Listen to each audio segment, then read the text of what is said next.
Hey, Stewart's Chapel, this is Don Pierson and Don Counts. We're at Chuck and Karen Barnes' home, and we're on their back porch. We appreciate their hospitality. You got that? Hospitality. Now, we're good. We're going to keep on rolling.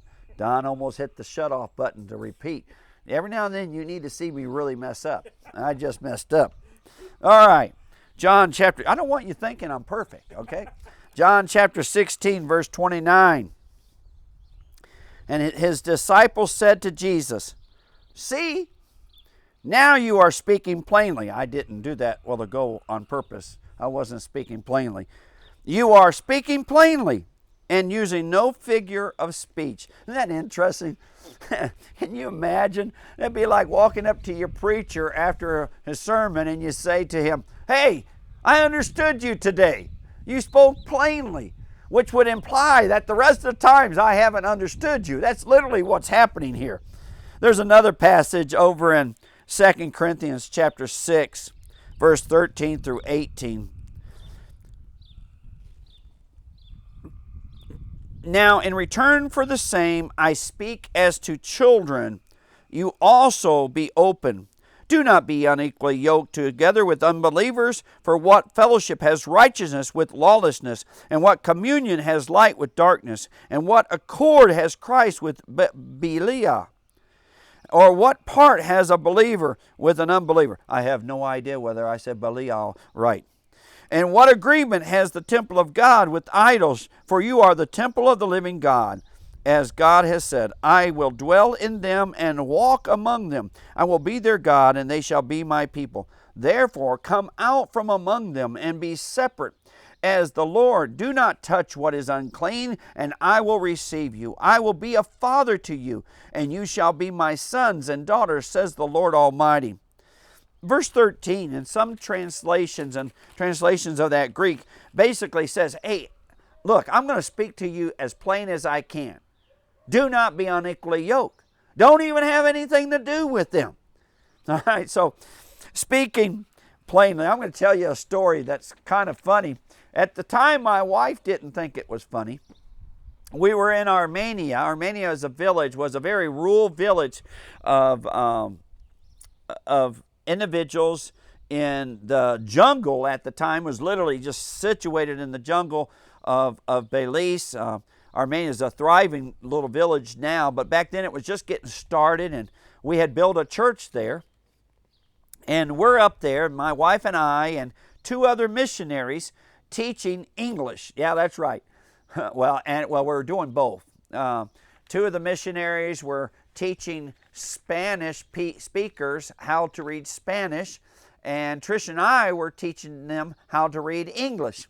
And so in the same building, we've got two classes going on. One teaching Spanish people how to read Spanish, and others teaching them how to read English. And you may think that's funny, but a lot of the adults there and most of Central America cannot read their own language, just barely. So that's what we were doing. Now, all of a sudden, we're in the middle of class, and all of a sudden, that front door of that church goes flying open. And in comes running about 6 or 7 of the boys of the village. And they're all excited, and they're yelling, "Culebra, culebra, culebra." Well, culebra means snake, snake, snake. Boa, boa, which means a boa constrictor snake. Well, see, I had told those boys that I had built me a big cage, and I had built this big cage, and I was looking for a boa. I wanted a boa for that snake for that cage.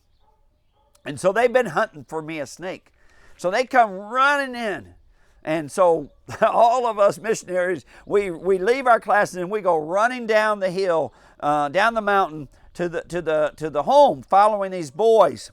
We get down there, the dogs are going crazy, just like you can hear them behind me. And they're all going crazy in this front yard. Well, as I get close, I realize why.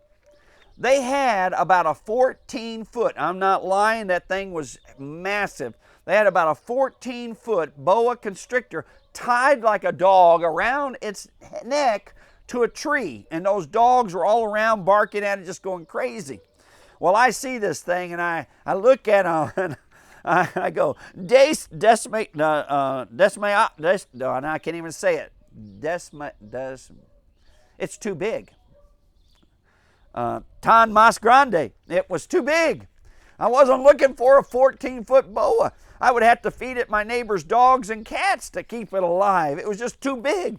Besides that, I really didn't want to have to handle a 14-foot boa constrictor. But I did want a picture with it. So, have you ever tried to stretch out a 14-foot boa that's bigger than your thigh? Well, we all do. All those boys grabbing in, I grab the head, and everybody and the other missionaries get in. Now, my wife and the other female missionary, they didn't want to have anything to do with it, but they took pictures. I got a picture somewhere of me holding that big old boa constrictor up. And I said, no, I don't want that snake. So we let it go, and they went back to looking for me a smaller one. I said, much, much smaller than that big boa. You see, I should have spoke clearly. That's why I tell you that story. Those boys were excited. They had achieved the goal, and then they were disappointed. I did not speak clearly enough. Well, let me speak clearly enough to you. As God does here, God does not stutter. Do not become unequally yoked. Don't even think about it. This is the temple of God. This is where God lives. Don't bring anything else into your life that is of the world. Don't bring any other person that is of the world. Come out from among them and be separate, says the Lord. Do not touch what is unclean. He's talking about people, my friends. He's talking about people. He speaks plainly. Though I know most Christians know that message, that is probably one of the common things that I see Christians do that gets them in trouble. They think they know better than Jesus. Think they know better than God. Well, let me tell you something. Literally right before it, God lets us know. He's speaking plainly. There's no room for interpretation.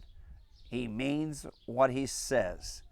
Do not become unequally yoked. Love you, Stewart's Chapel.